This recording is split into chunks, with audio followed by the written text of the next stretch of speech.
Je vous aime aussi. I love you too. Thank you, thank you, thank you. It's with profound gratitude that I stand before you today at the moment of this historic election. Because only in Canada could the story that Anna and I bring to the stage be possible. Adopted son of school teachers and a Venezuelan refugee. Stand on this stage in front of our proud country, offering ourselves up to serve for the future. After millions of people have shown up and marked their X, spoken their voice, and exercised their democratic rights. We could not be more proud, we could not be more grateful for the opportunity the Canadians have given us.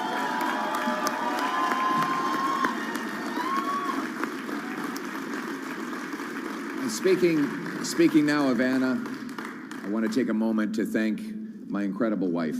She's been by my side. She's my rock. I love and cherish you and our little ones more than you'll ever know.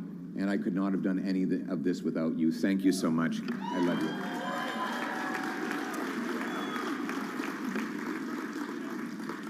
Now, my message to Canadians. The promise that was made to me and to all of you is that anybody from anywhere could achieve anything, that through hard work, you could get a great life. You could have a nice, affordable home on a safe street. My purpose in politics is and will continue to be to restore that promise.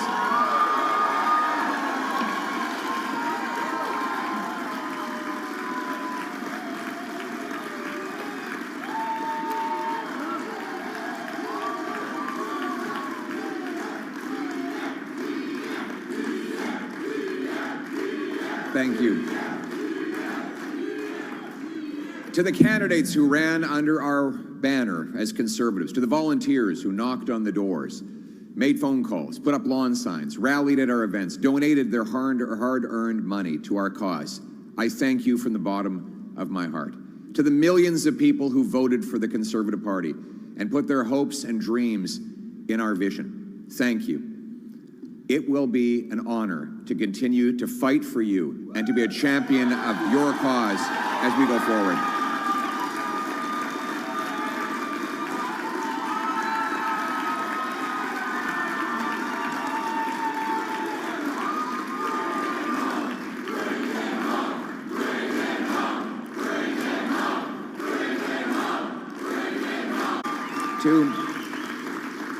To my fellow Conservatives, we have much to celebrate tonight. We've gained well over 20 seats. We got the highest share of vote. Our party has received since 1988. We denied the NDP and Liberals enough seats to form a coalition government, meaning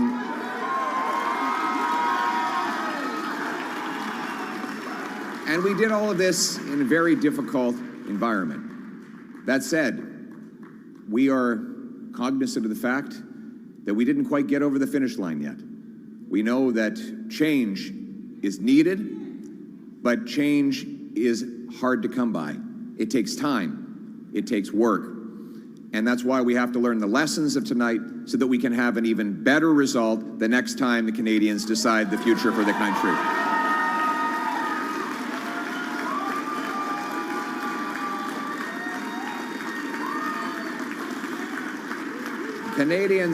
Canadians have opted for a razor-thin minority government, a virtual tie in the vote count. So I would like to congratulate Prime Minister Carney on leading this minority government. We'll have plenty of opportunity to debate and disagree, but tonight we come together as Canadians. We will do our job. Yes, we will do our job to hold the government to account. But first, we congratulate people from all political backgrounds on participating in the democratic process.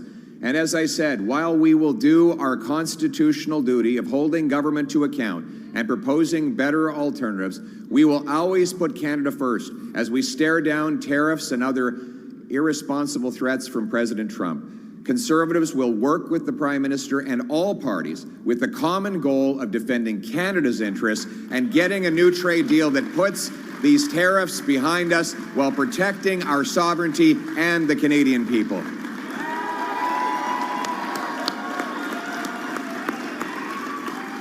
I want to thank my Conservative team, my caucus, my members of the Conservative staff and others who've helped reshape the entire political landscape in this country.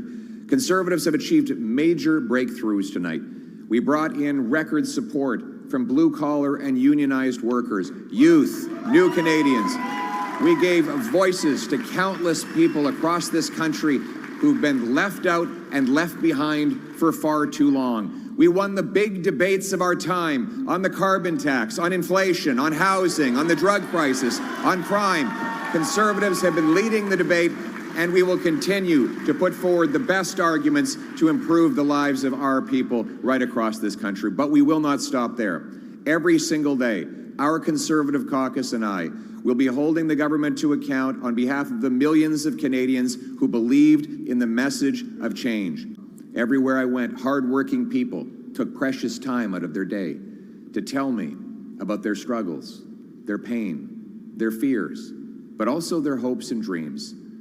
Welders and waitresses, farmers and factory workers, seniors, small business owners, and single mothers, young Canadians and young families pleading for the chance to own a home, parents who worried that their kids would never be able to move out of their home, grandparents who saw their grandchildren suffering from the shortfalls of our economy, and countless others who are afraid to go outside because of the rising wave of crime. All of these stories touched my heart and gave me inspiration to work towards something better. These people continue to need voices, and I will continue to fight for them every day, and every day we will never give up on fighting for the Canadian people.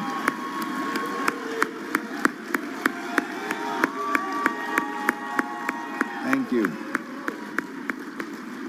We hear your stories. We will carry those stories with us into Parliament. We will not forget the people for whom we work and for whom we fight every day. Now, I know that some of you might be disappointed that change did not get over the finish line tonight. Change takes time. Most of all, it requires that we never give up, because our people and our country are worth fighting for.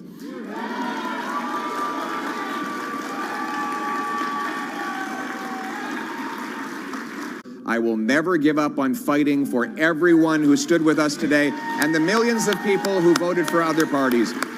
And so, my message tonight, for the single mother working 2 jobs but still has an empty fridge and an empty bank account, for the young people who despair at never being able to afford a home, for the seniors on fixed incomes whose savings are eroded by inflation and no longer feel safe in their local neighborhood parks, for those who are now living in fear and terror because of crime, for those worried about losing their jobs because of unacceptable tariffs from the United States of America, for all of those who feel left behind and forgotten, my message is one of hope.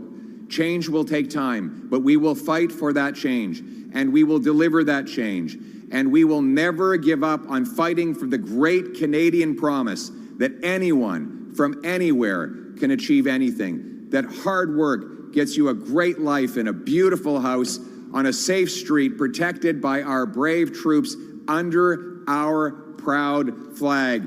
Canada first, Canada always. Let's bring it home. Thank you very much, Canada. Merci beaucoup, Canada. Yeah, we fight.